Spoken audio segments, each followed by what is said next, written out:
Saludo a todos los ponentes que intervienen en este conversatorio y naturalmente a los organizadores del curso, con un saludo especialmente afectuoso para mi querido colega el doctor Alonso Peña Cabrera.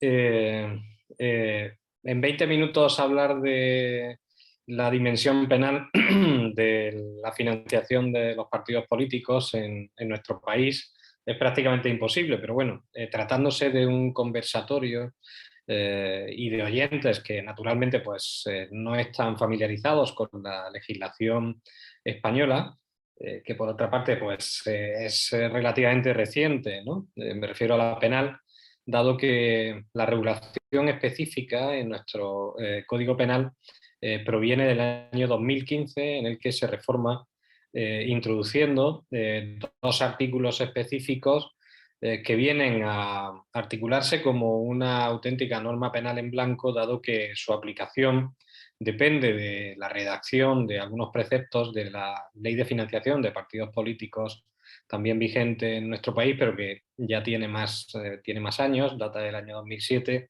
aunque ha sido también objeto de algunas reformas, ¿no? En los últimos años, ¿no?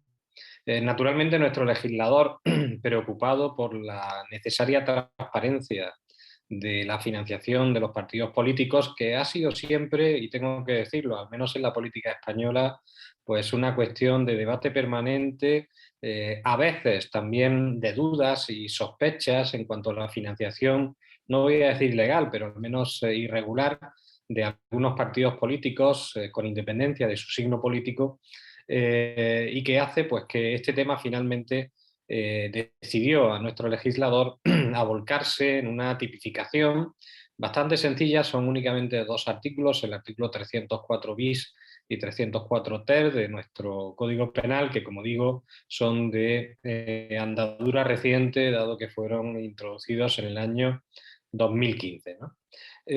Lógicamente,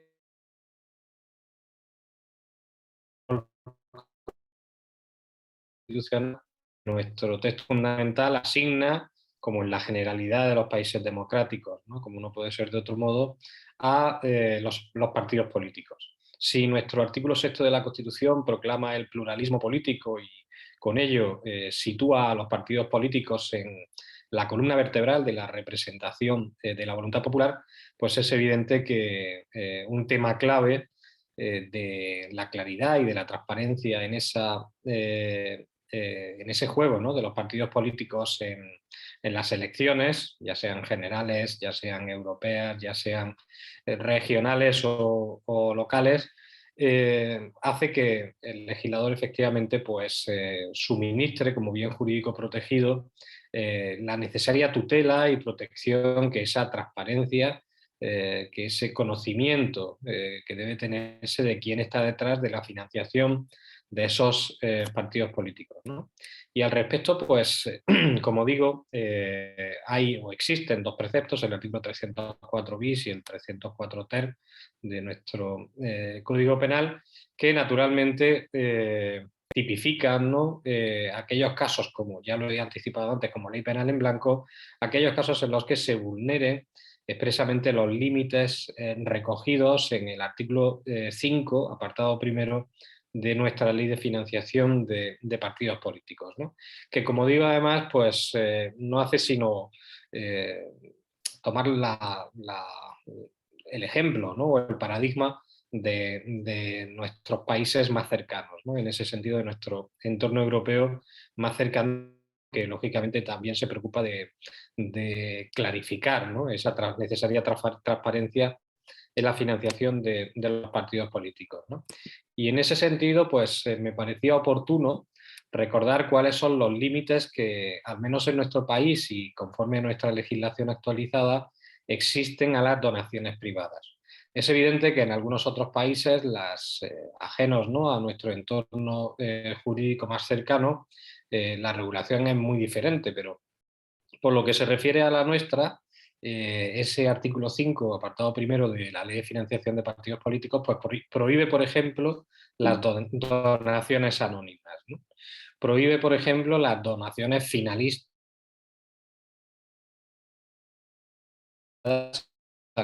y por supuesto prohíbe también las donaciones que por sus características pudieran ser consideradas como revocables, ¿no?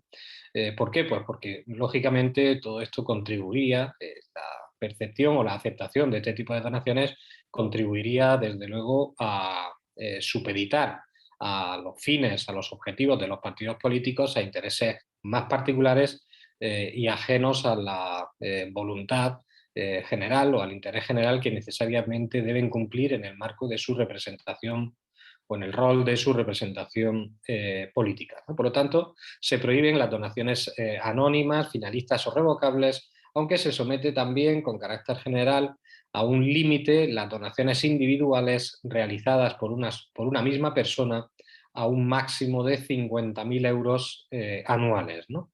Así como expresamente aquellas donaciones que proceden de personas jurídicas y de entes sin personalidad jurídica, ¿no? Son los tres ejes de las limitaciones a la financiación en los partidos políticos, ¿no? Que se establecen en nuestro país. Y entonces lo que hace el legislador penal pues, es tipificar aquellos casos en los que se infringen, ¿no? Tales límites. Hay una excepción y es que se exceptúan de estos casos las donaciones en especie que se realizan en concepto de bienes inmuebles, ¿no? Aunque lógicamente estas están sujetas a una especial fiscalización. En cualquier caso, todas aquellas que sean superiores a 25.000 euros y desde luego aquellas que consisten en la donación de inmuebles están sujetas a una notificación previa, a una fiscalización por parte de nuestro Tribunal de Cuentas, ¿no? Que en ese sentido pues, se erige como garante de la transparencia y de bueno, pues el carácter inocuo o necesariamente inocuo que deben tener este tipo de donaciones a partidos políticos. En el marco de la exigencia de responsabilidad penal, en nuestro país no solo se castiga al que formalmente recibe la donación, es decir, al representante, a la persona física representante del partido político que recibe la donación. En ese caso, pues hay que estar a los estatutos correspondientes del partido político en cuestión, pues no sé, imagino que es su presidente, secretario general o cualquier persona que mediante el poder notarial correspondiente pudiera ejercer u ostentar la representación correspondiente. Pero es que el apartado cuarto de nuestro artículo 304 bis, que es el núcleo duro, ¿no? El que regula el núcleo duro de la responsabilidad penal por financiación de los partidos políticos, tipifica también no solo la conducta del que recibe, sino también aquellas conductas consistentes en la entrega de esas donaciones o aportaciones que por otro lado no solo pueden ir dirigidas a un partido político, sino que pueden ir dirigidas también a una federación, a una coalición de partidos políticos o incluso a una simple agrupación de electores, ¿no? En cualquier caso, el eje común de todos ellos es que ejercen, ¿no? Naturalmente ese rol institucional y constitucional de verse involucrados en la representación política dentro de esos principios básicos, ¿no? De nuestro Estado democrático según marca nuestra Constitución, ¿no? Asimismo, y como no podía ser de otro modo, digo porque el tema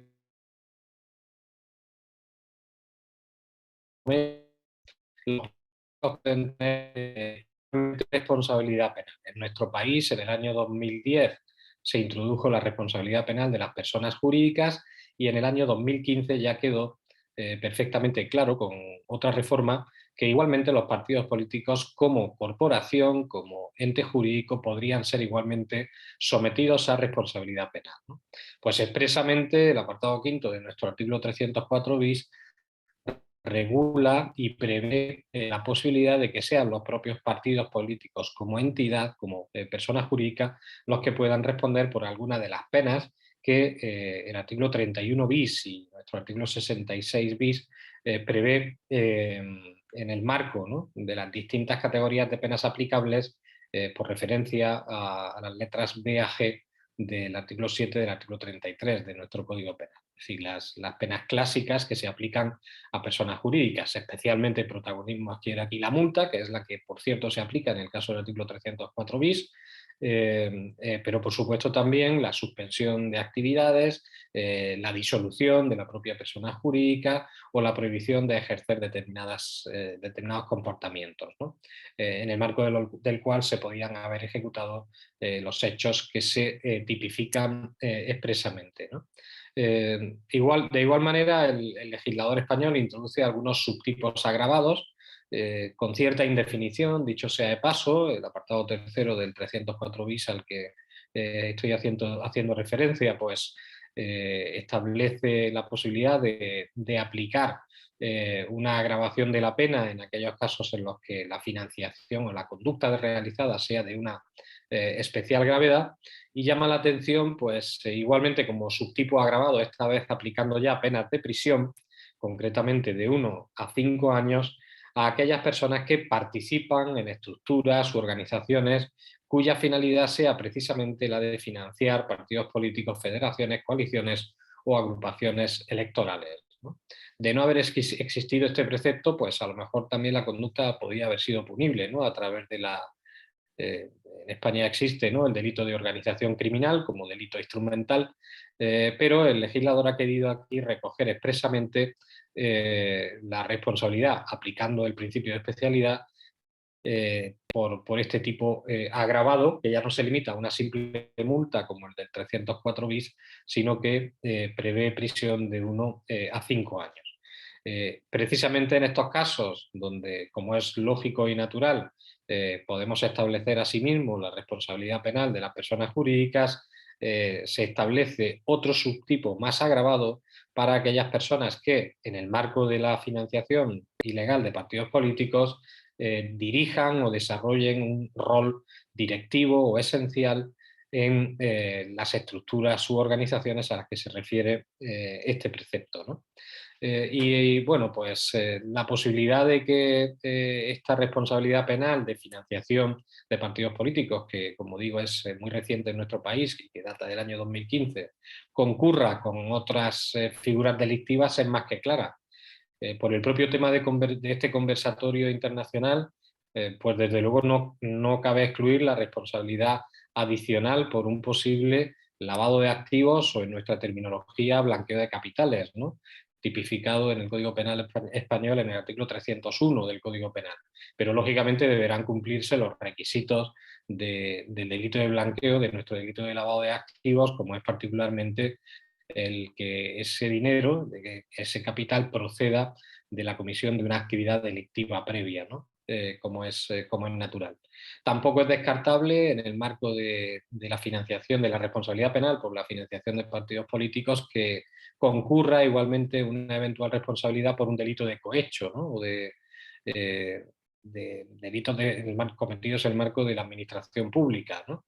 Si la persona que, estando inserta en ese partido político y que recibe la financiación ilegal en los términos que hemos dicho del artículo 5 de la Ley de Financiación de Partidos Políticos, pues es a su vez funcionario o autoridad pública, cosa que con relativa frecuencia pues a veces sucede si ostentan la condición de diputados, senadores, parlamentarios, etcétera, ¿no?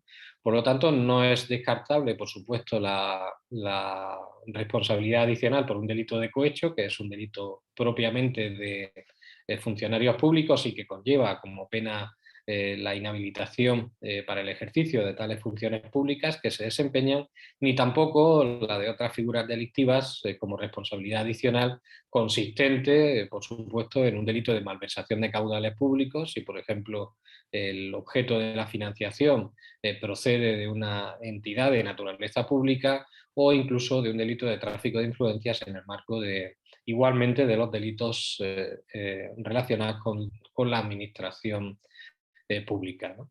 Termino diciendo pues, que la regulación en nuestro país es bastante sencilla, muy acotada en ese sentido, salvo en el subtipo agravado donde se alude a la especial gravedad y donde no se concreta exactamente en qué consiste esa especial gravedad. Hay por ahí algún otro tipo agravado en los casos en los que la financiación excede de 100.000 o 500.000 euros, ¿no? Según distintas hipótesis, pero con independencia de todo ello, seguramente, y en el ámbito de la prevención, la clave esté en el control efectivo que se haga en la financiación de partidos políticos, ¿no?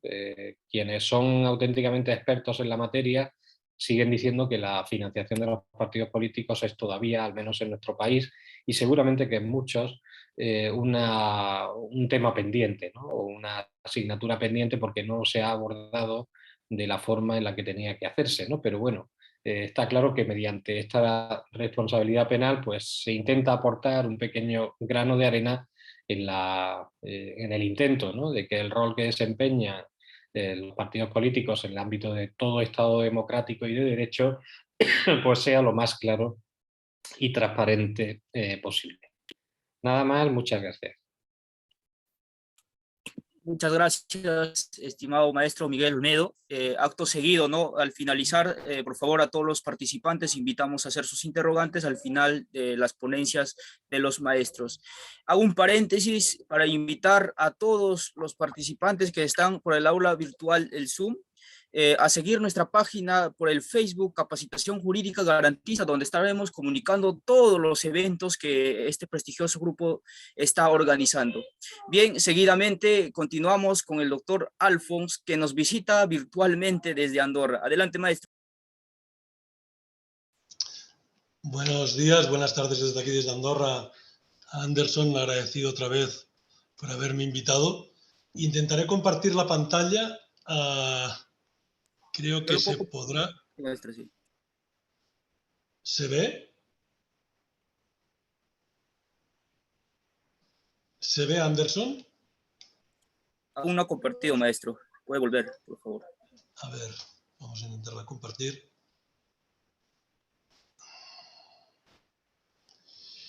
Vamos a intentar hacerlo desde aquí.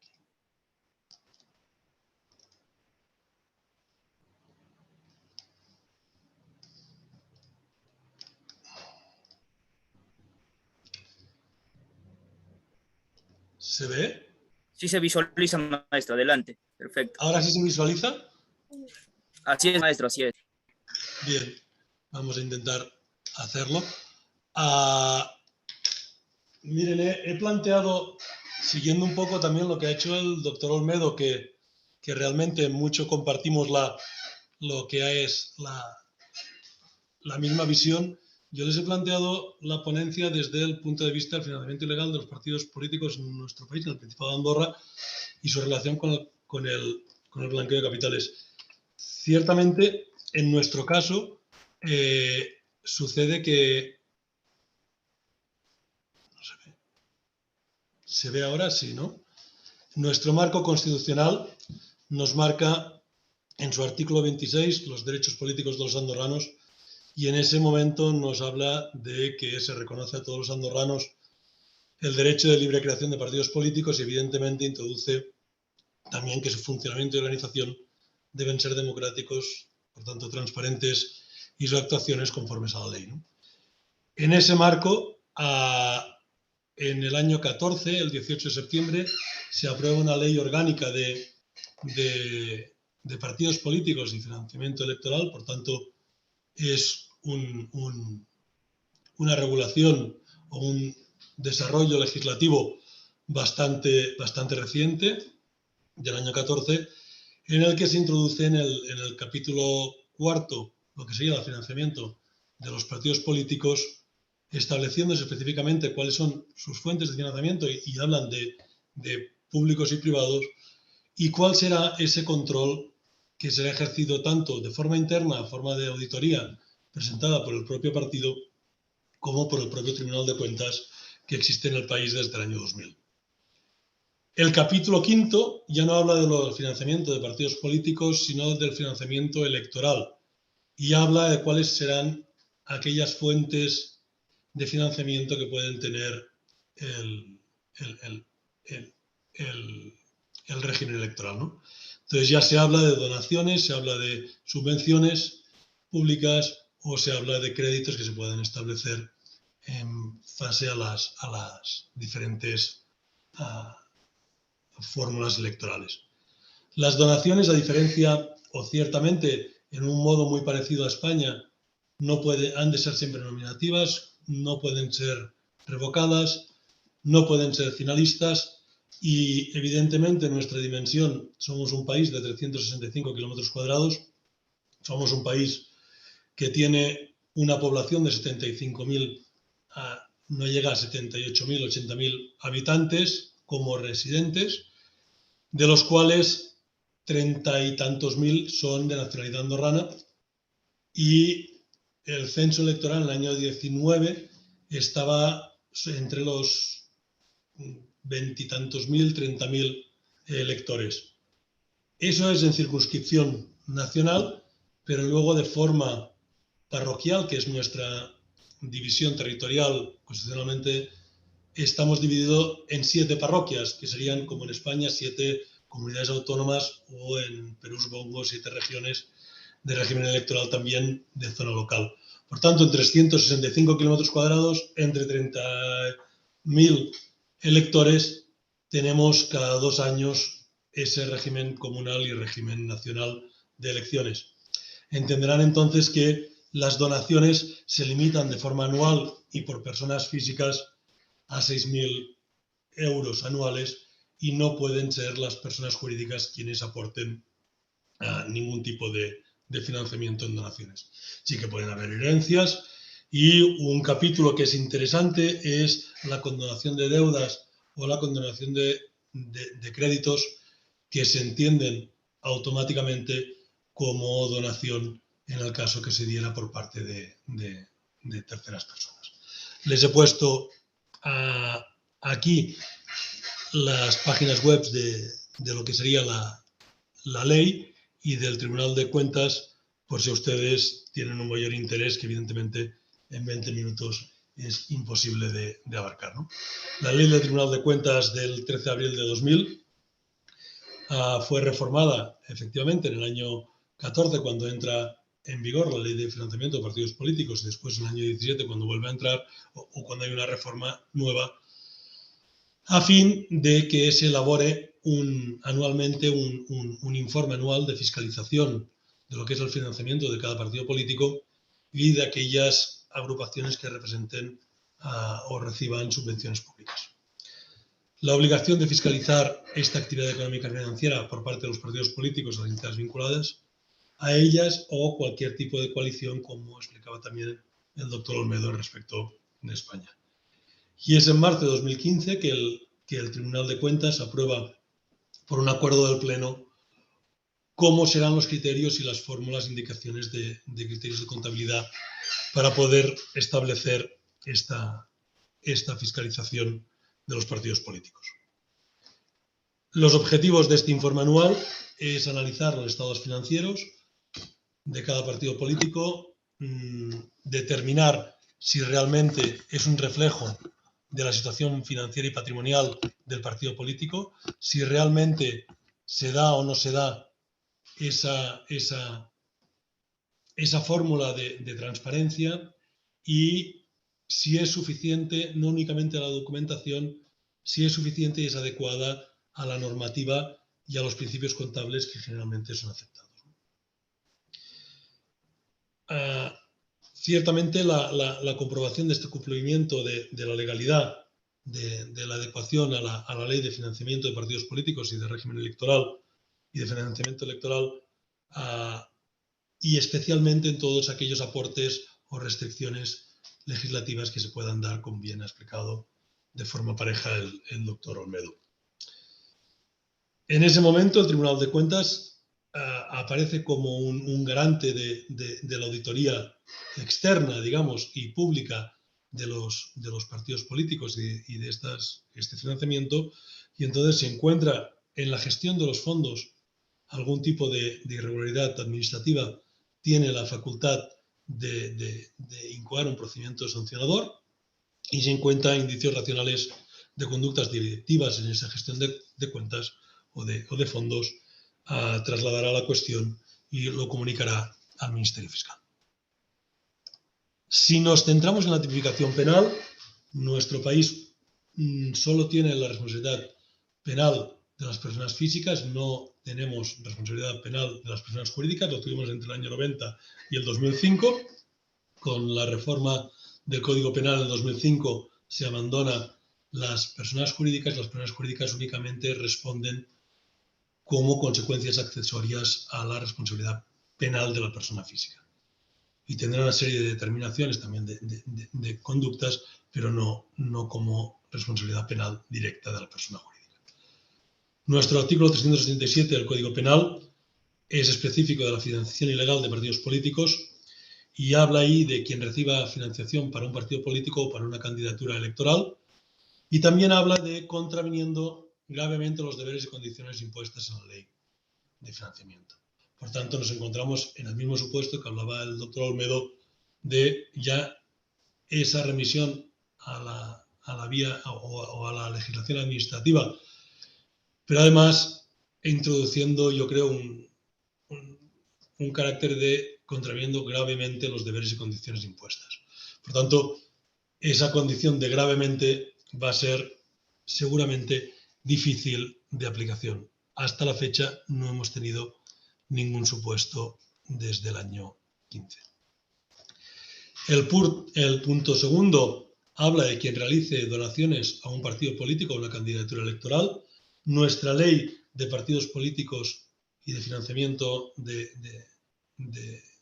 electoral habla que las donaciones únicamente las podrán hacer los andorranos o los residentes en el país, por tanto, se nos limita a estas 78.000 personas, y habla también de contraviniendo gravemente los límites y condiciones. Por tanto, volvemos a entrar en esa fórmula de adecuación de gravedad que habremos de ajustar no únicamente a la antijuricidad, sino a la propia condición administrativa.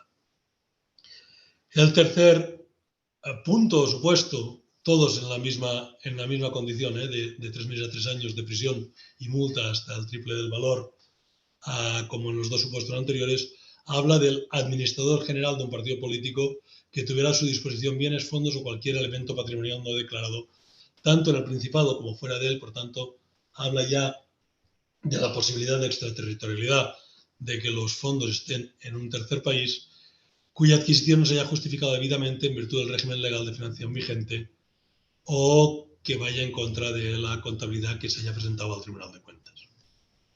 Ahí entramos ya en un terreno diferente porque ya estamos en un terreno de tercería, de extraterritorialidad, y el punto cuarto del parágrafo cuarto del supuesto del 377 habla de que este delito se castigará incluso cuando los bienes, fondos o el patrimonio no declarado tuviera un titular formal ajeno al partido político, es decir, a los testaferros o a aquellas personas interpuestas. Y ahí entraríamos también en la posibilidad de, si bien la persona jurídica no tiene una responsabilidad penal directa, ciertamente el fondo o el patrimonio podría estar en terceras personas que fueran personas físicas o personas jurídicas. En cuanto a los bienes, fondos o patrimonio no declarado, se habla que tendría que darse la condición de instrumento del delito a los efectos del decomiso, que es lo que habla nuestro artículo 70, que es el que habla también de las consecuencias accesorias y las diferentes formas de decomiso en equivalencia, etc., por definición genérica del propio Código Penal.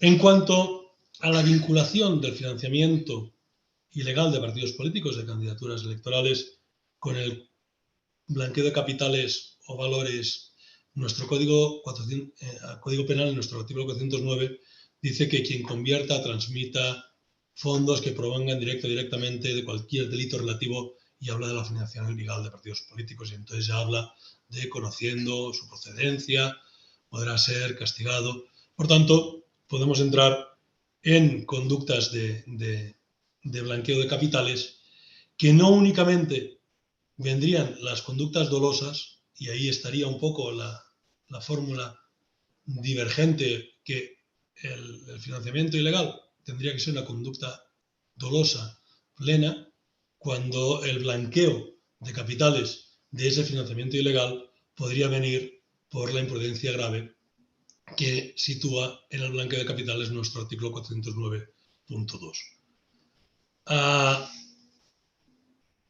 continúa nuestro Código Penal estableciendo la simple posesión y no habla de la ocultación.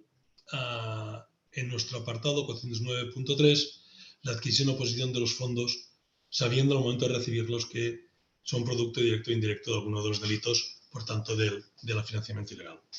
Y después también la ocultación, el encubrimiento de la verdadera naturaleza o ubicación, también entraría en esas fórmulas de conducta como fórmula de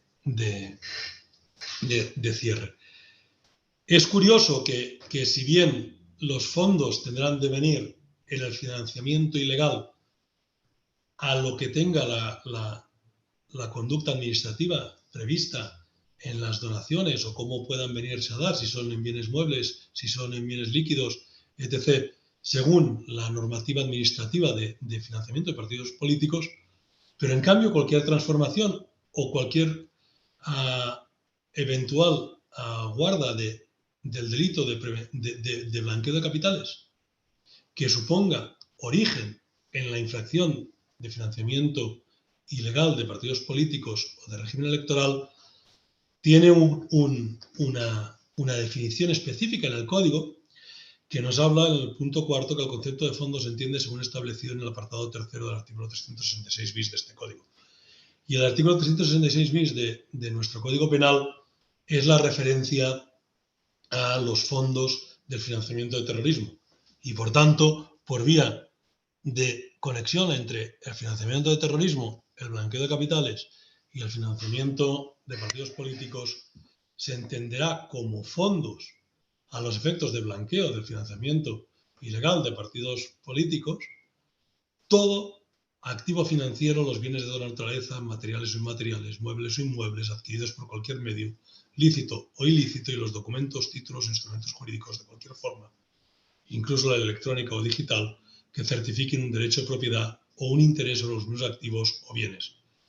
Especialmente, pero no exclusivamente, dice nuestro código, los haberes y créditos bancarios, los cheques de viaje, cheques bancarios, las órdenes de pago, las acciones, los títulos de valores, las obligaciones, las letras de cambio y de crédito, así como los intereses, dividendos o cualquier otro beneficio que se haya derivado de los mismos. Por tanto, no deja de ser curioso que, quizás respondiendo a las exigencias de Gafi, de Moneyball, o de transparencia en temas de prevención de blanqueo o en temas de financiamiento de terrorismo, se amplíe incluso todo lo que es el concepto de fondo respecto del blanqueo y el financiamiento de terrorismo, que afecta evidentemente al financiamiento en origen como delito de origen o delito sustrato en el blanqueo de capitales, que en nuestro país sigue siendo un delito autónomo, independiente de la organización criminal o de aquellas conductas primarias como el financiamiento de partidos políticos o de regímenes electorales que puedan tener en el fondo de la criminalidad que lo deriva. Y eso no deja de ser, finalmente, una respuesta a las homologaciones de las fórmulas que realmente todos los países acabamos teniendo en una homologación del financiamiento de terrorismo y el blanqueo de capitales, que sí promueve mucho más también la búsqueda de la legitimidad, de la transparencia en las conductas base. Espero no haberme excedido demasiado, Quispe, en el tiempo que me ha sido otorgado. Excelente, maestro. Perfecto. Muchas gracias una vez más por esta excelente disertación, maestro. Acto seguido, continuamos con el doctor Valentín Soto. La presencia nacional no debe faltar en este conversatorio. Maestro, adelante. Muchas gracias, doctor Quispe. En principio, saludar a nuestros colegas de España, tremendo ponente, de verdad que sí, hemos tenido la oportunidad de tener material de consulta de quien hoy escuchamos en este conversatorio internacional, y por qué no decirlo también del ponente de Andorra. Para todos ellos, un agradecimiento como torano por participar en este plenario internacional de conversatorio, pero al mismo tiempo a todos los que están incorporados en el mismo para este tema tan importante. Y efectivamente, también agradecer a los organizadores de este evento, ¿no? ¿Qué podemos decir nosotros ante lo que hemos escuchado como análisis comparativo del tipo penal delito de financiamiento de partidos políticos, un contenido ilegal? Sabemos de que es extenso el tema en sí, pero definitivamente la puntualidad, la exquisitez jurídica con que se ha explicado ya es bastante para todos aquellos que estamos en el plenario. Lo que representa a nosotros, vamos a contribuir, la verdad que sí, en lo que es la tipificación del delito de financiamiento ilegal de partidos políticos en la legislación penal peruana. ¿Qué encontramos nosotros acá? Encontramos primero como base la ley de partidos políticos, la 28094. Su reglamento, vigentes por supuesto, señalan con claridad que los partidos políticos tienen un financiamiento de naturaleza mixta, tanto privado como público, y que este financiamiento de naturaleza pública se divide de dos maneras, la directa o la indirecta. La modalidad directa se refiere al dinero destinado a cada partido político por representación parlamentaria. No obstante, dicho financiamiento en pos de elección, por lo que el mismo no está destinado a la campaña electoral, esto es relevante, no está destinado a la campaña electoral, sino que deberían ser utilizados exclusivamente en actividades de formación, de capacitación, de investigación, como para los gastos de funcionamiento ordinario. Ahora, el tipo de financiamiento público, si nos vamos a la base legal, entiéndase la tercera disposición transitoria de la ley, es de carácter progresivo, condicionado, sobre todo a la voluntad misma del gobierno para asignar los recursos a los partidos. Ahora, dicho financiamiento público directo en términos reales, en nuestro entender, no existe. Además, el financiamiento público indirecto se basa en el otorgamiento de beneficios no dinerarios a los partidos políticos. Sabemos que la forma más utilizada de este financiamiento es el acceso a los medios de comunicación, tantos públicos como privados. Adicionalmente a ello, en época electoral como no electoral, ¿no? Eso es importante mencionarlo porque de ahí que la mayor parte del financiamiento de los partidos políticos al día de hoy sea por financiamiento privado. Ahora, hoy en día, los mayores gastos para un partido político se efectúan durante las campañas electorales, conocido porque los aportes privados son la base económica no solo para la subsistencia, sino también para impulsar su participación en los próximos gobiernos. Entonces, resulta indispensable aquí esa corroboración que se tiene que hacer a los aportes, sean legales y no se configure como el comienzo de un ilícito proveniente de la corrupción. Hay que mencionarlo de esa manera porque la intención con que se tiene esta norma es justamente la de evitar el pago de favores y la representación de intereses privados. La misma ley que he mencionado, la 28094, estableció límites y prohibiciones a las aportaciones privadas. Pero ¿qué pasa? Dichas prohibiciones, particularmente en la historia y de lo que vamos nosotros analizando, no tienen ninguna eficacia si las sanciones no son aplicadas, ¿no? Las entidades designadas para la fiscalización de dichos fondos no son capaces, del término que siempre utilizamos cuando estamos en lo que corresponde a las unidades de inteligencia no financiera, el rastrear. No están capacitados para rastrear, para supervisar los diferentes fondos particulares que reciben todos los partidos políticos que pudieran existir o que están con una visión de existir. Eso definitivamente genera, a nuestro entender, una entrada muy relajada, muy cómoda para las prácticas corruptas entre los miembros y dirigentes políticos con sus financistas particulares, ¿no? Entonces, ese escenario nos lleva a establecer el binomio de los aspectos que tienen que ver político-criminales del financiamiento ilegal de partidos políticos que en los últimos años, en muchos países, se ha venido generando un preocupante fenómeno de debilitamiento a las organizaciones políticas que van acompañados ¿con qué? Con lo que nosotros siempre escuchamos, graves acusaciones de la infiltración de dinero ilícito en ellas. A esto se ha sumado en muchas ocasiones la captura de la clase política, ni qué decirlo, en nuestro país y caramba, en América Latina y en otras latitudes, por parte justamente de esos intereses privados que no necesariamente representan o tienen representatividad con el marco legal, o coinciden con la satisfacción de los intereses generales respecto de una nación, respecto de un país o respecto de una elección, sea presente como sea futura. Todo este conjunto de actividades o de situaciones, creo yo que percibimos un efecto profundo de descrédito. Ese efecto profundo de descrédito en la población, en la relación con la clase política, ¿van a favorecer qué? Van a favorecer la apertura de espacios librados a la corrupción. Sitúan en un constante riesgo a la comunidad respecto del fortalecimiento que se busca con el sistema democrático que tiene como crecimiento un país en general. Entonces, si tengo estos escenarios, no solamente respecto de un país en análisis, estamos apreciando que esto se está, digamos, generando una unidad respecto de una operatividad, yo diría en todo caso que tendríamos que recurrir a la parte estadística, tendríamos que recurrir a organismos internacionales que también nos den el derrotero, como por ejemplo la Asociación Civil Transparencia, la Comisión Presidencial de Integridad, los organismos electorales, ¿no?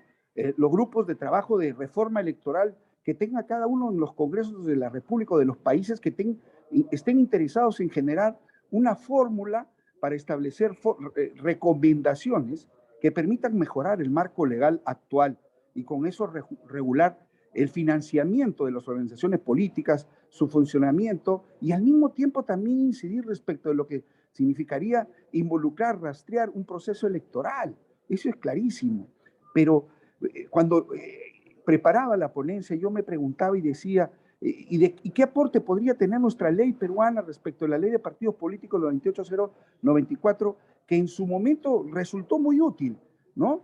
Al establecer topes, al establecer sanciones, así como el señalar las exigencias a una mayor transparencia, rendición de cuentas sobre el origen de sus fondos particulares, los financiamientos para sus campañas. Pero, ¿qué pasó? Eso es un tema de antecedente, pero hoy en día la ley particularmente que tiene que tener no una cavidad estática, sino dinámica, nos viene mostrando en esa estática que resulta ser insuficiente, o sea, requiere ser mejorada, requiere ser actualizada a fin de contar con instrumentos legales que garanticen integridad por un lado, por todo el equipo que tenga que generar actividades de rastreo y al mismo tiempo el cumplimiento de las normas por parte de las organizaciones políticas.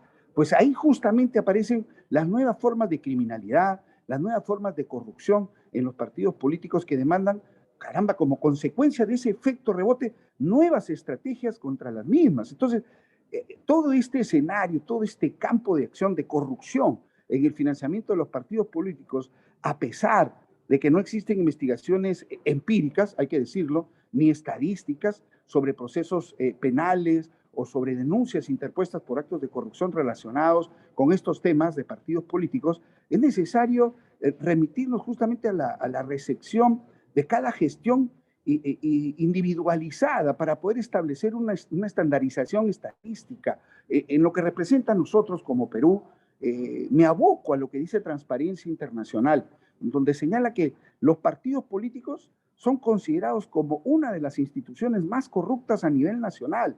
Tienen el 81%, situados entre lo que marca, miren, el centro medio del Poder Judicial, que tiene un 85%, y la Policía Nacional, que tiene 80%. Reitero, los partidos políticos en el 81%, referencia de Transparencia Internacional. Entonces, esa percepción de alta corrupción, así como la innegable existencia de prácticas que lindan con la corrupción sobre los partidos, pues definitivamente ya tengo yo sensibilizado un grave problema relacionado con la institucionalidad democrática de nuestro país. Las organizaciones que puedan mencionarse se constituyen como una especie de puentes, una especie de interlocutores varios, correcto, ¿no? Que generan ese interés de la población y el gobierno.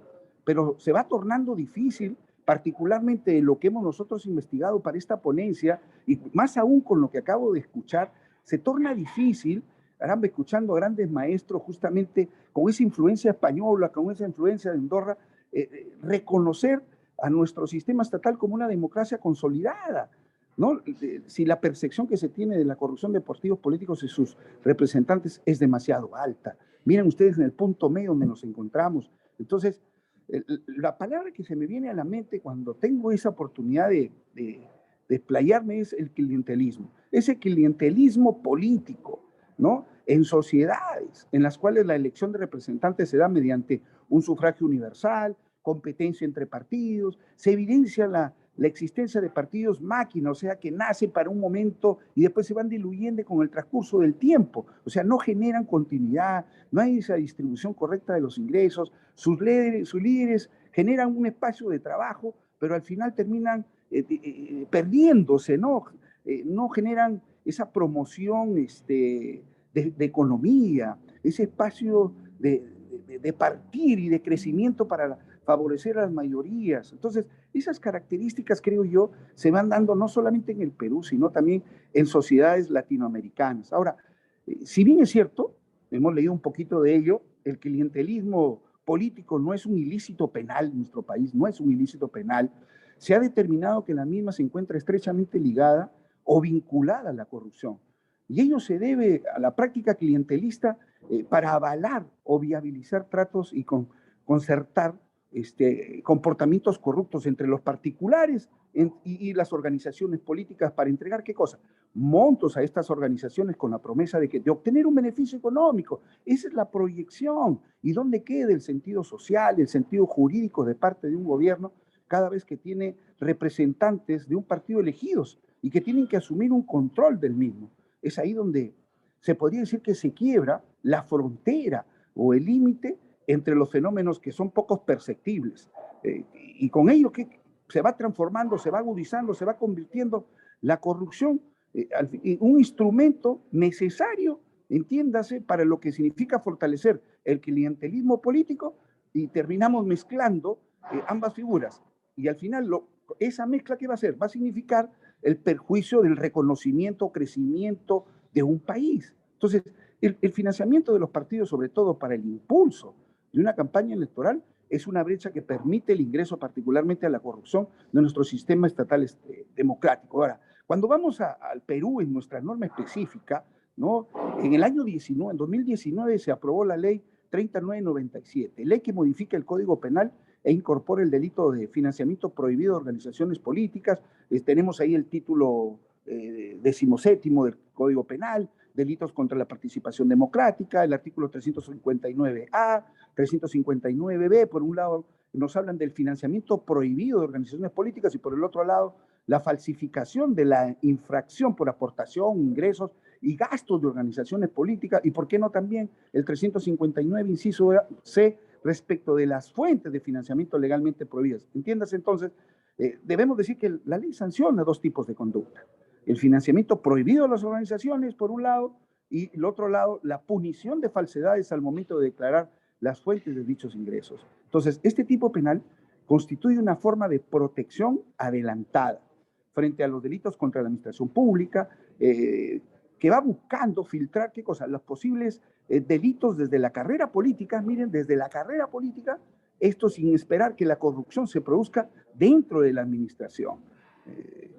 Nosotros consideramos que la incorporación de una ley como esta era necesaria. Hay que reconocer ello en el contexto peruano. Sin embargo, la redacción planteada y aprobada crea más desaciertos que aciertos. Estos tipos penales, ¿correcto?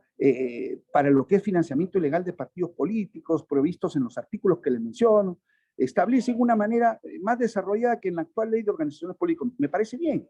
Las fuentes de financiamiento legalmente prohibidas, incluyendo el dinero que provenga de personas jurídicas, imagínense, sean nacionales o extranjeras, sancionadas penal o administrativamente en el país o fuera de él. O sea, la nueva ley tiene el objetivo de fijar un estándar claro, ¿no? Pero ese estándar claro está cerca de lo que significa la prohibición y lo que está permitido organización política. Entonces, la incorporación de este delito al Código Penal peruano presenta ciertas ventajas que van a permitir que ahora se sancione al candidato, vean, al administrador de hecho o al administrador de derecho de la organización política. Sin embargo, la ley tiene una ausencia que para mí es sustantiva, no prevé una obligación a los partidos políticos de ser sujetos obligados a la prevención del lavado de activos. Esto es un vacío legislativo que la ley no llena. Particularmente hacemos esa crítica constructiva y de aporte legislativo porque los partidos políticos, hacer, por un lado, receptores, por el otro lado, fuentes de donaciones durante la campaña, son entidades que al final deberían ser sujetos de mayor supervisión, tener un programa oficial de prevención de lavado de activos, de corrupción pública, de corrupción privada, y es más, podemos ir más allá, ¿no? Que se reporten operaciones sospechosas ante la unidad de inteligencia financiera, esa unidad de inteligencia financiera que se encuentra adscrita a la Superintendencia de Banca y Seguros como una superintendencia adjunta. Entonces, vean que hay material como para poder interrelacionar y potencializar la normatividad que nosotros podríamos tener dentro de nuestra legislación. Ahora, en ese sentido, frente a una investigación que se podría presentar sobre financiamiento ilícito de partidos, hemos advertido en algún caso que la acusación fiscal se basará siempre sobre el principio de la especialización aplicable en el derecho penal. Es correcto y es necesario, es válido. Ese sentido y esa orientación objetiva necesaria para la diferenciación de lo que representa la menor cuantía para los delitos de organizaciones políticas, la violentación de un principio de igualdad contenido en el artículo 2, inciso 2 de la Constitución Política del Perú. Entiéndase, sobre todo, cuando este nuevo delito también presenta peligro a los bienes jurídicos de la administración y la seguridad jurídica. Entonces, el tipo penal de financiamiento prohibido de organizaciones previsto en los artículos que les he mencionado exige, la prohibición, exige la identificación de cantidades de dinero, exige como elemento subjetivo para la configuración de este delito el dolo directo o el dolo eventual. Pero tiene que ser expresado en una característica fundamental, la característica del conociendo o debiendo conocer su origen. Entonces, definitivamente, cuando ya vamos en el espacio de identificar el bien jurídico tutelado, tenemos que tener, por un lado, ¿qué cosa? Que la figura delictiva nace como un trabajo dogmático que en general, particularmente, resulta un tanto complicado para la doctrina penal, ¿no? Porque es un reciente delito de financiamiento de partidos políticos.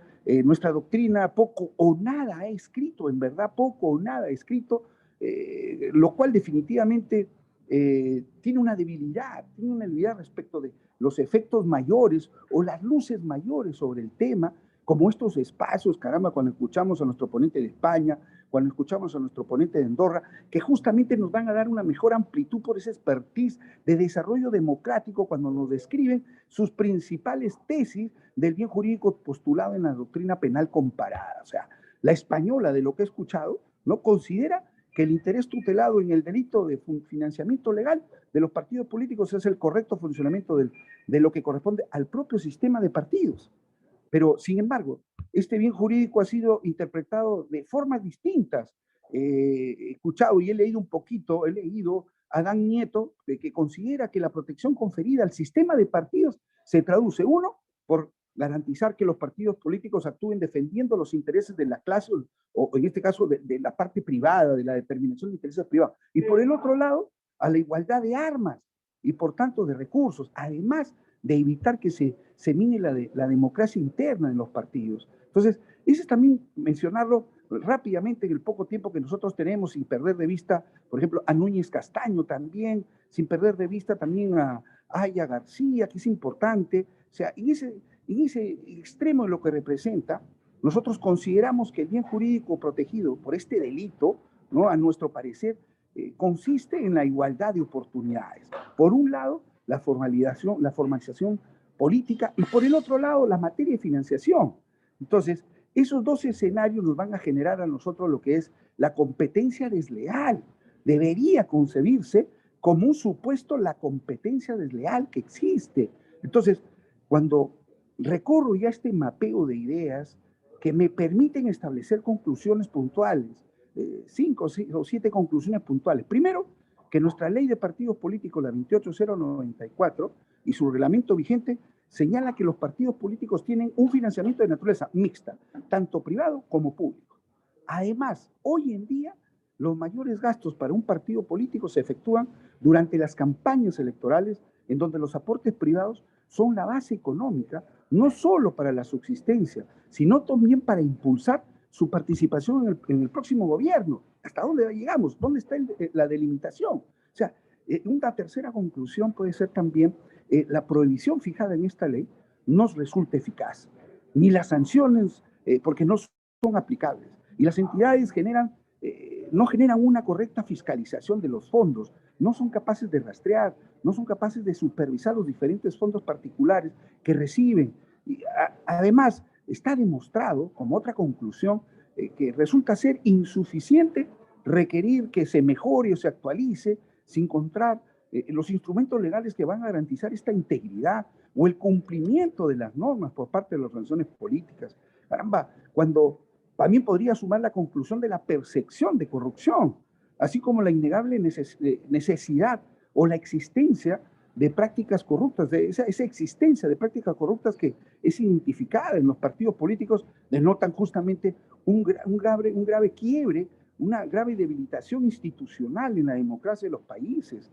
Y por otro lado, el Código Penal, o sea, la Ley 3997, que modifica el Código Penal y incorpora el delito de financiamiento, pues sanciona los dos tipos de conducta, el financiamiento por un lado y por el otro lado el recibir dinero de fuentes prohibidas, con la punición también de falsedades al momento de declarar la fuente de dicho dinero. O sea, el tipo penal para nosotros constituye una forma de protección adelantada, correcto, pero definitivamente hay que hacer ese análisis crítico constructivo porque estos delitos que tienen que ser fortalecidos normativamente es como consecuencia no solo del proceso de elección, sino que también lo ven con una capacidad económica ya para ejercer el gobierno. Entonces, mucho que trabajar, mucho que escuchar, mucho que aportar, y eso es lo que representa a nosotros nuestra participación con todo gusto, y disculparán si que me habré excedido, pero definitivamente que había que conceptualizar conceptos que onomatopéyicamente han sido mencionados, muy bien explicados por quienes nos han antecedido en las ponencias del maestro español y del maestro de Andorra.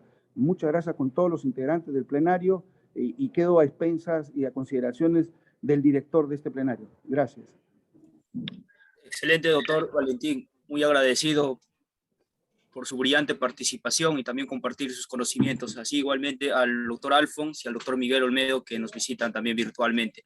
Acto seguido, invitamos a todos los participantes que se encuentran en el aula virtual, por favor, pueden alzar la mano y hacer sus interrogantes.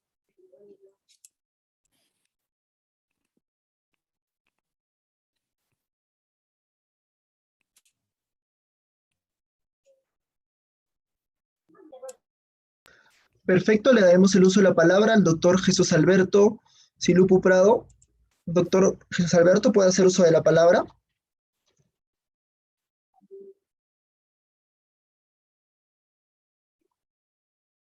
Para encender el micrófono, doctor Jesús Alberto, debe hacerle clic al botón similar a un micrófono en la parte inferior. ¿Qué tal? Buenas tardes. Buenas tardes, Sí, doctor. mi pregunta iba dirigida hacia el doctor Valentín Soto respecto a si consideraba que las sanciones y prohibiciones reguladas en la ley 28094 van a gozar de un óptimo carácter estricto, se puede decir, ¿no? Para erradicar así el tema de la corrupción y el financiamiento en los partidos políticos. O en todo caso, considera que, o establecería qué tipo de regulaciones deben ser modificadas para que sí sean ejecutadas de una manera más rigurosa e inflexible, ¿no? Muchas gracias.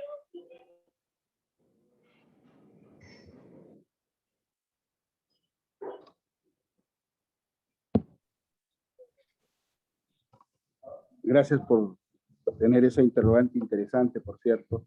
Yo creo que la respuesta tiene dos momentos históricos. El primer momento histórico es cuando justamente tenemos nuestra ley de partidos políticos, la 28094, ¿no?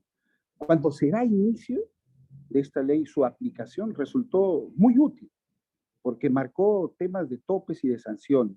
Pero con el pasar del tiempo es como una estrategia cuando hay una lucha directa de este tipo penales. No puede ser que tengamos una normatividad estática. Está demostrado que no resulta suficiente por esa forma estática de tener una norma, porque las estrategias y las leyes para estos tipos penales tienen que tener un contenido dinámico. En el pasar del tiempo resultan o se ponen insuficientes. Entonces es ahí que se convierte en un criterio que utilizan otros equipos multidisciplinarios que nos dan el soporte a nosotros en la estadística para tomar una decisión de mejora normativa. La estadística en la parte de la economía, de la administración. Entonces resulta insuficiente. Y aplico el dinamismo de esa mejora que es necesaria. Y sobre ello, ¿qué vengo? Tengo que plantear una actualización que permita mejorar todos los instrumentos legales que garanticen los principios básicos, la integridad y el cumplimiento de las normas por parte de las organizaciones políticas. Porque estas nuevas formas de criminalidad y corrupción de los partidos políticos generan nuevas estrategias. Eso se llama dinamismo. Hay que tener inmediatez, hay que estar siempre un paso adelante. Entonces, hay que perfilar, es el término, el Código Penal, hay que perfilar esta ley de partidos políticos, hay que escuchar en estos plenarios justamente lo que vamos aprendiendo hoy para efectos de mejorar lo que corresponde en este sentido, ¿no? Es lo que yo tendría que contestar en todo caso a la pregunta.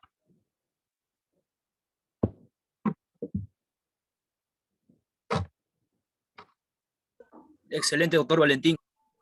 A ver si por favor nos apoya también, a ver el siguiente que pueden hacer sus interrogantes.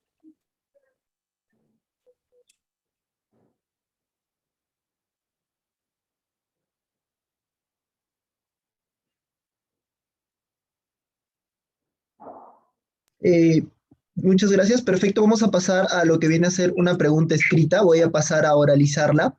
Pregunta para el maestro Valentín Soto Llerena. Doctor, ¿considera que las sanciones y prohibiciones reguladas en Ley 28094 gozan de un óptimo carácter estricto para erradicar la corrupción y financiamiento de los partidos políticos? ¿Considera que dichas regulaciones deben ser modificadas de una manera más rigurosa e inflexible?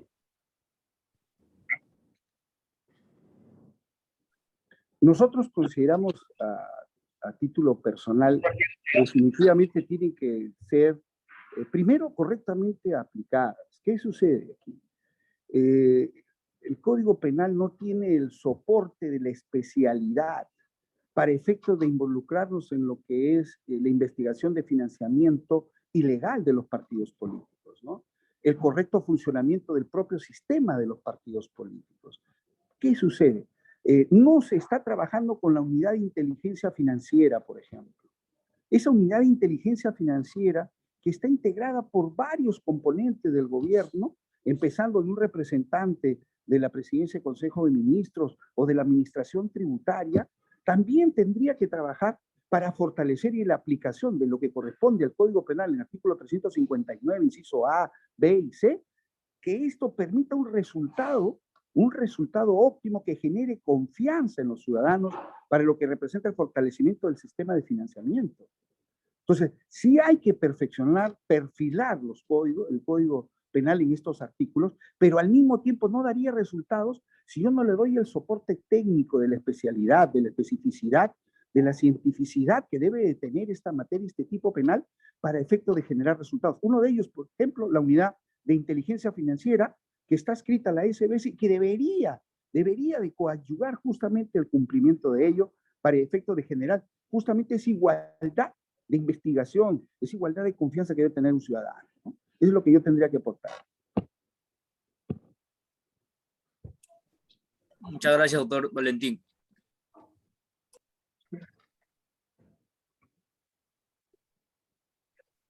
Perfecto, le voy a dar el uso de la palabra al doctor Luis Antonio More Zapata. Doctor Luis Antonio, ¿puede hacer uso de la palabra? Buenas tardes, ¿me escuchan? Hola. Adelante, doctor. Sí, muy buenas tardes. Agradecer a los participantes, a los doctores que son ponentes. Mi pregunta es para los dos doctores, tanto el doctor de España y el doctor de Andorra. ¿Creen ustedes que la democracia peruana se encuentra en peligro de desarrollarse a plenitud? Esto debido a la alta corrupción que existe en nuestro país, digamos en Perú.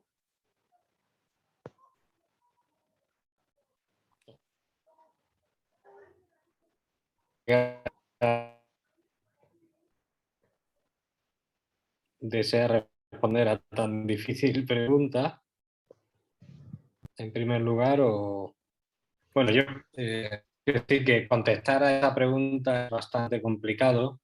En primer lugar, pues porque, como es natural, no estamos en el día a día, ¿no?, de la vida política del régimen peruano, ¿no? Pero yo quiero decir ante todo que la corrupción no es en absoluto un fenómeno criminal propio únicamente de Perú, ¿eh? Es decir, en el caso de España no solo la corrupción en determinados casos muy famosos, sino la corrupción también vinculada con algunos partidos políticos.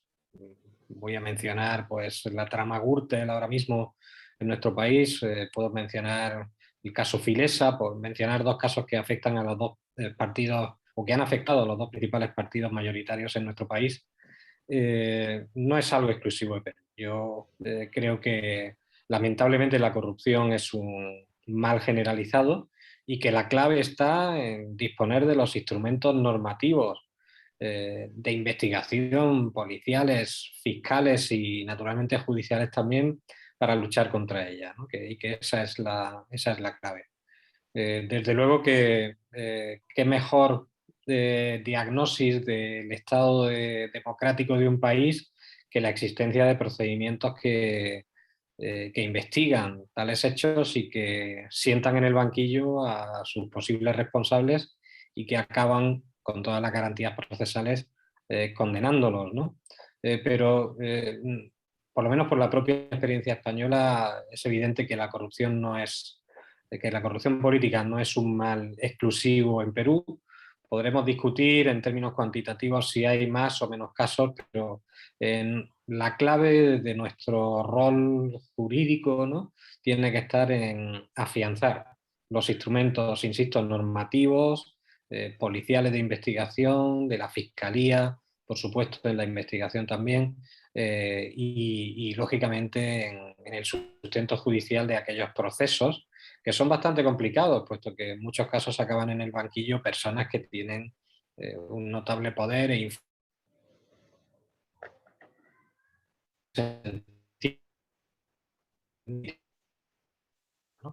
Yo creo que esa es la clave de Úbeda, si me permiten la expresión, en la lucha contra la corrupción política y muy particularmente ya que va asociada a financiación de partidos políticos y al lavado de activos. Sí, Anderson, si me permite. Mire, yo comparto perfectamente lo que ha dicho el doctor Olmedo. Yo, desde mi posición de fiscal general de este país desde hace 10 años, les puedo decir que la corrupción no es un fenómeno del Perú, es un fenómeno global. Y si nosotros bien desde Andorra tenemos pocos casos de lo que sería corrupción, también le digo que somos de los pocos países en el mundo, quedamos 10, que no hemos firmado el Convenio de Mérida. Por tanto,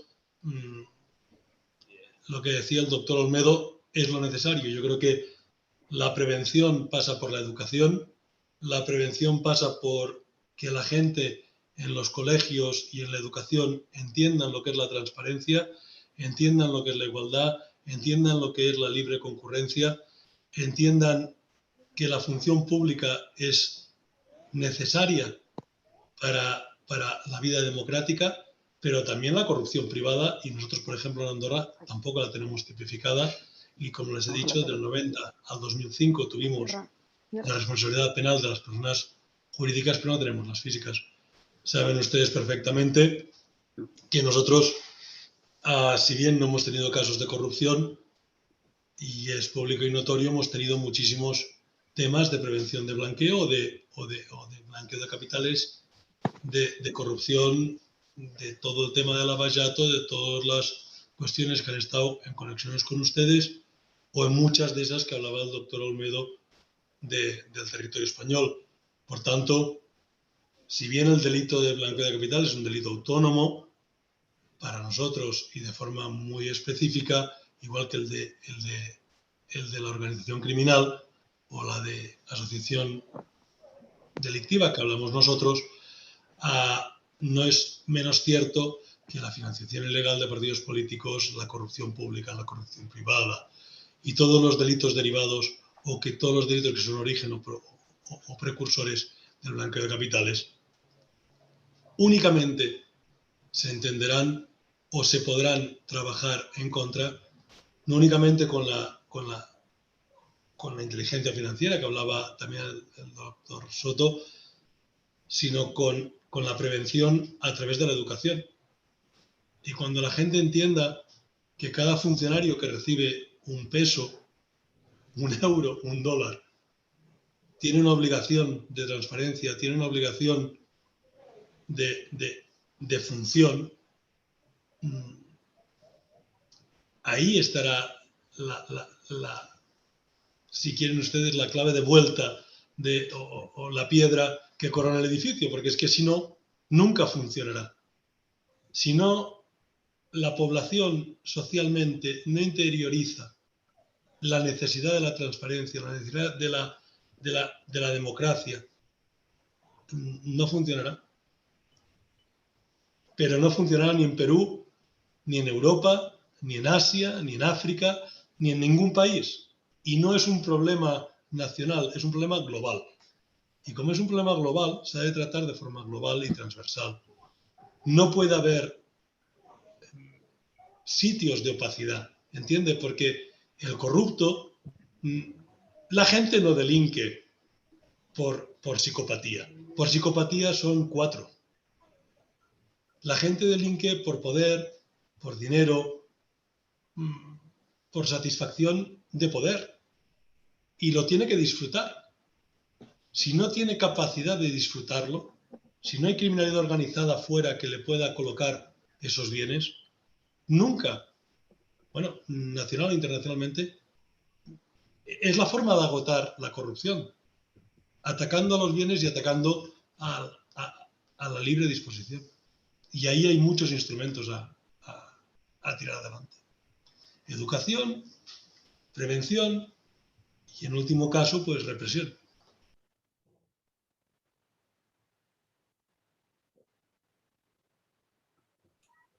Muy bien, doctor Alfonso. Excelente respuesta. A ver si continuamos, Poya. ¿Me permite? Adelante, maestro. Perfecto. Sí. Definitivamente los aportes que nos dan nuestros compañeros de ponencia, sumamente interesantes, importantísimos. Quiero sumar, o estando de acuerdo a lo que señalan ellos, incorporar temas interesantes como por ejemplo lo que es nuestro país, ¿no? Y acá he tomado de vida nota, ¿no? El contenido global, el contenido transversal de la corrupción. Yo le agregaría el efecto hélice de la corrupción como conclusión o corolario para poder determinar una posible solución a la educación preventiva, la especialización. Pero adicionalmente, o sea, hay un debilitamiento de nuestro sistema, o sea, nuestra parte normativa, estimados amigos. ¿Por qué? Yo hago memoria que el tipo penal que estamos analizando tiene una relación de especie-género con respecto, por un lado, al delito de lavado de activos. O sea, hay una correlación de especie-género con respecto al delito de lavado de activos. Siendo este último, o sea, entiéndase el género, ¿okay? No obstante, el delito de financiamiento prohibido de organizaciones políticas atenúa la pena. ¿Y cómo lo demuestro? Lo demuestro porque, acorde al delito de lavado de activos contenido en el decreto legislativo 1106, la pena general es de 8 a 15 años. Lavado de activos de 8 a 15 años. Mientras que para el delito de organizaciones políticas, la pena es de 2 a 5 años. Por supuesto, junto a la inhabilitación de la organización.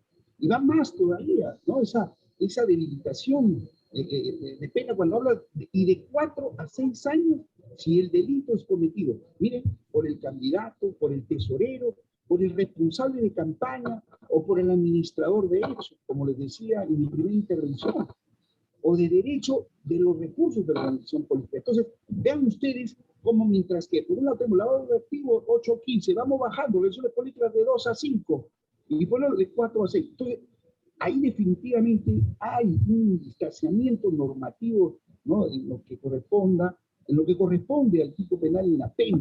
Entonces había que también, como un aporte adicional, perfilar ello con también, por supuesto, los grandes aportes que hacen nuestros colegas en este plano. Eso con la disculpa del caso para incorporar en mesa un detalle de nuestro país respecto de algo que debemos de pulir. Excelente, doctor Valentín. Muchas gracias. A ver si por favor pueden hacer sus interrogantes para continuar.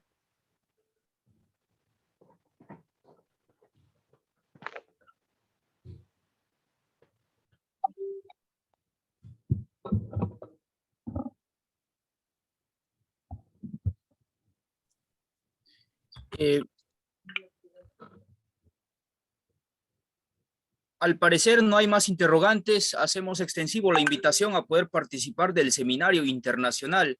Esto es parte del evento mencionado, donde contaremos con la presencia de los ponentes ahora que nos ha acompañado en calidad de panelista, donde abarcarán pues acerca del lavado de activos, corrupción de funcionarios y cooperación judicial internacional. El evento se va a organizar del 21 al 23. Justamente estamos pasando a compartir la pantalla a ver si los interesados pueden dejar sus correos a fin de poder solicitar la información correspondiente a este seminario internacional. Sin más que añadir, queda agradecer a nombre de Escuela Garantista CDIUS la presencia del doctor Miguel Olmedo, doctor Alfons y el doctor Valentín Soto. Muchas gracias, estimados maestros, y como digo, vamos a continuar del 21 al 23 de este presente mes con el seminario internacional ya antes mencionado. Muchas gracias y me despido. Muchas gracias a todos. Buenas tardes a todos. Muchas gracias, buenas tardes. Muchas gracias, doctores. Muy buenas tardes. Nos vemos en otro oportunidad.